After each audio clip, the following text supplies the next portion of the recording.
Hi, I'm Laura Jean Stewart. I go by LJ, and at the time of the '94 festival, I was LJ Ferenc. I'm a licensed medical massage therapist. I've been practicing since 1979, and I had a large clientele in the music industry, mostly rock and roll, but some country also. And when '94 festival was coming about, a number of people who I'd known throughout the years asked me if I was going to be on site, because I was taking care of people backstage. 15 years prior to '94, I was working with a lot of musicians and crew and staff and production teams and things like that.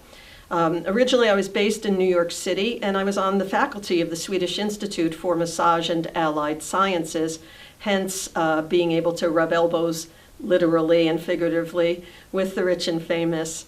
A couple of bands took me on tour, etc. And I was the massage therapist who got called to various music venues like Madison Square Garden or UPAC or SPAC, things like that in the area.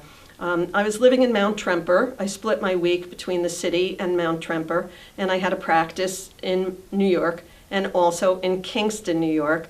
So fast forward, '94 Music Festival is starting. I'm getting calls from all these people I've worked with over the years saying, am I going to be there, or do I know any massage therapists or physical therapists or chiropractors who are going to be available?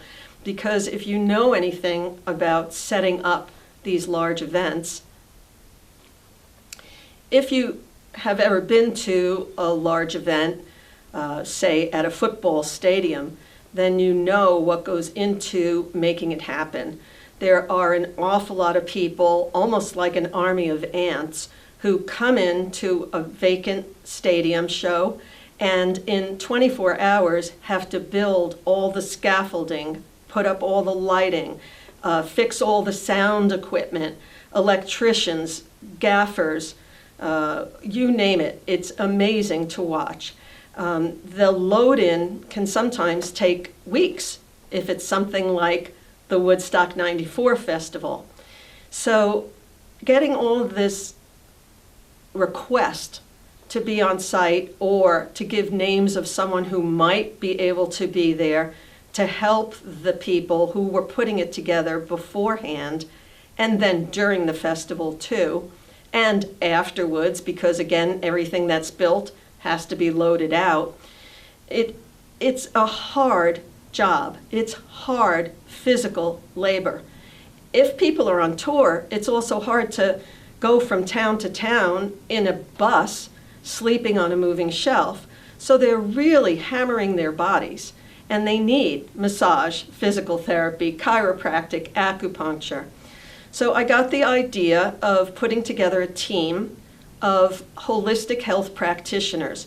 So they also needed someone to give them a massage, fix a crick in their neck, help them with a knee or an elbow.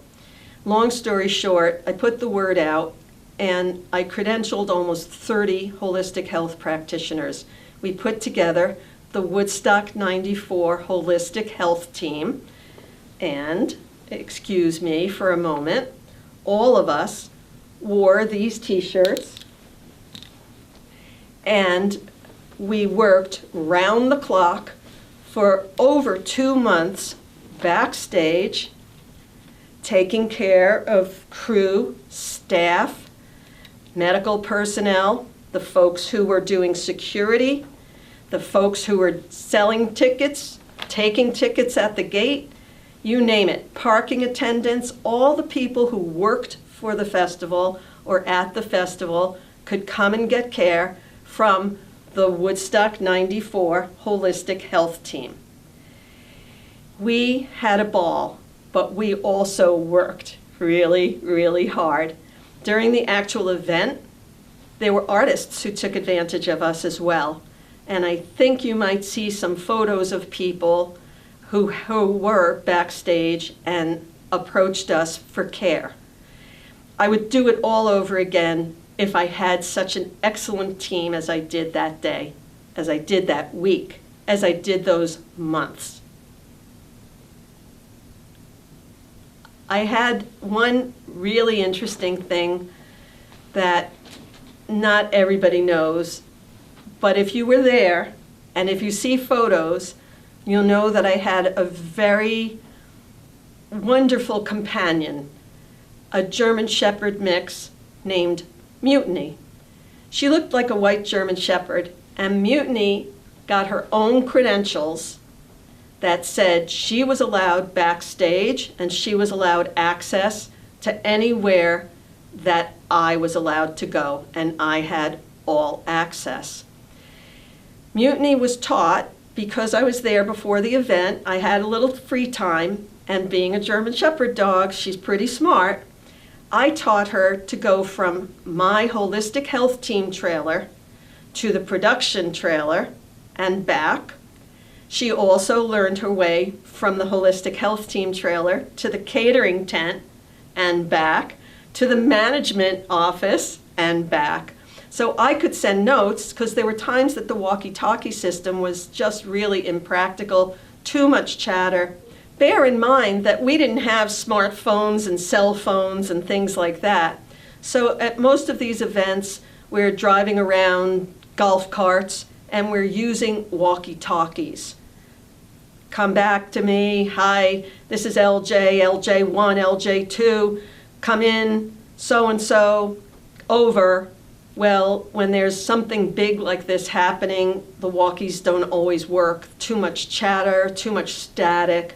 So I taught Mutiny to go with messages, and I would attach them to her collar, and she had all access passes, so she could go from the holistic health team trailer to the production trailer, or to the management office, or to the catering tent, and give messages. Okay, we're ready, 1:30, there's an opening for a chiropractic adjustment if you need one. Okay, I'm hungry, anybody else want to send out for lunch? Things like that. And Mutiny would go back and forth and back and forth. Well, one day there was hysteria coming over all the walkie-talkies. LJ, you better get here quickly. Someone has tackled your dog. What? Somebody literally had the audacity to try and tackle a German Shepherd to get her credentials from her. Luckily, security was on it like this. That punter was invited to leave the property, and the world was right. Mutiny was a very funny dog. She was a white German Shepherd mix. Well, once the mud started, she was like a black and white cookie. Everything underneath was black, and only her back left was white. It was really something, and she would spend hours every night back in the trailer that I was living in for that period of time, just cleaning herself until she'd be white again in the morning, but by the next afternoon, she'd be a black and white cookie again. I think one of the most important things for me through all of this was to remember that whether someone is a famous rock star or whether they're the janitor, they're still human beings and they need care.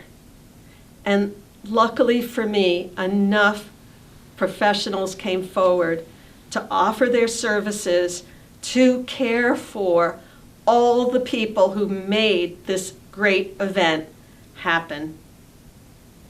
Thanks for inviting me to be part of this project.